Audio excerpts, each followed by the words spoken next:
Well, apparently, boys and girls, we found this news article. And apparently, April 30th was a big news day for products in the THC market and in our realm, if you will.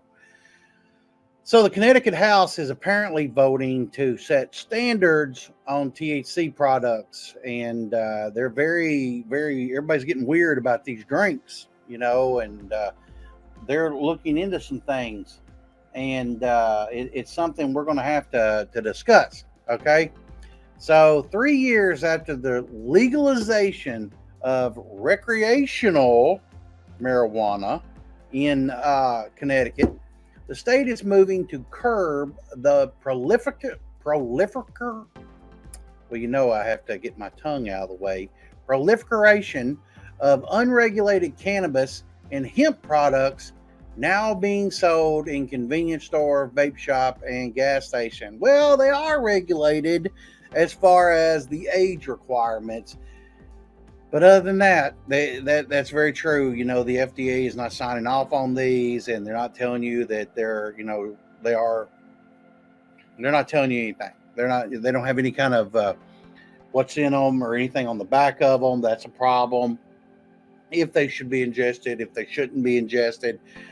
This is going to be very unpopular for me to say, but I am saying it because it should have something done about it. You ought to have your whole product thing on a sticker, just like they do Chicky Nuggies from Tyson. Okay. And, candy bars, man, I wish I had one in here. I don't have anything in here, but anyway, they should have it. I should have something like that, but I don't. So just don't have food products in here. I'm losing weight, so I don't have time I can't have food like that in here. So, but they should have that little thing on the back of it that tells you everything in it and, what you're consuming. And that is very true. I really think it should be. So the House voted 130 to 16. So 16 people didn't believe it should be standardized. Tuesday night for House Bill 5150, a bipartisan measure intended to set clear rules for THC-infused beverages and other intoxicating products made from hemp and sold under the loophole of the federal law. Here we go about the loophole. If you don't like them, you make laws that close that loophole. Okay? You can't ban them, but we can regulate the hell out of them. That's very true. Oh, Mike, you're right, buddy. He's the co-chair of the General Law Committee. We say, okay, these products need to be manufactured in accordance with our standards. Now you're talking. Let's tell them how you want them, and if they're not made and labeled in a certain way, they're just not going to get sold in your state, man. It's how it is, And then how that works is that the people making the Delta products will have to adhere to that, which is if they want to sell in your state and they think they could sell enough, they will start standardizing this for every state.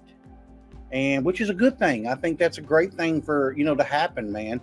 And they do need to be labeled in accordance with every state, The bill now goes to the Senate. And so, how laws work, it goes House to the Senate. And if it's approved and voted in there, it goes to the governor and the governor signs it or doesn't sign it. And, it is what it is there. But, this is a good thing. I promise you.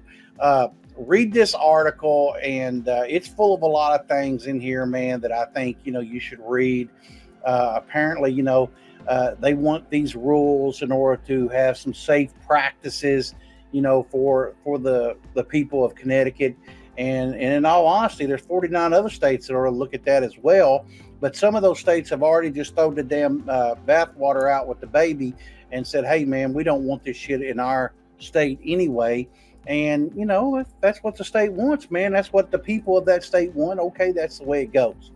All right. And most of the time when you have recreational marijuana, they outlaw Delta products altogether. And so that's the way that works in our industry. And just get used to it, that you're going to see more and more of it. And as the dominoes fall with legalization in state to state, you're going to see less and less Delta products being sold in those states. And hopefully, if they're going to allow them to be sold, they will have fair practices and labeling and meet the standards of those states. And hopefully the community will get back and get behind this. And because if you kill off your customers, man, or make your customers sick, it just gives them a bad name as far as for the products, because they think, well, hey, if this dude died from this Delta product, maybe I'll die from this Delta product. I don't want to be that case study. Well, you know what? That's true. That's true. Because when I was growing up, and I wasn't really a kid, but yeah, I was. And the Tylenol scare happened. They pulled all the Tylenol off, and they had to go through all of it, because some people had died from it. And then come to find out there was some jackass with a syringe, and he was poisoning people, And so they had to make a safety top and regulate this, and that is why you have tops now that have the plastic around them, so it shows if it's been tampered with before you even buy it. So some people died for that. So just understand that maybe this thing going on with Connecticut, and which I believe is totally true. It is a good thing, and hopefully the whole community will get behind it. Read through this. It's not a lengthy article. It talks about setting standards for labeling and for the beverages, and what they have to include and can include. It goes on to tell you a lot about it, man.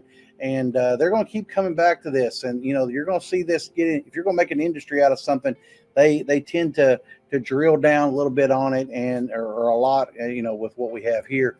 But they're very, very, very concerned with these beverages, because you are consuming them, definitely, and you are drinking them, and they need to have some standards with them.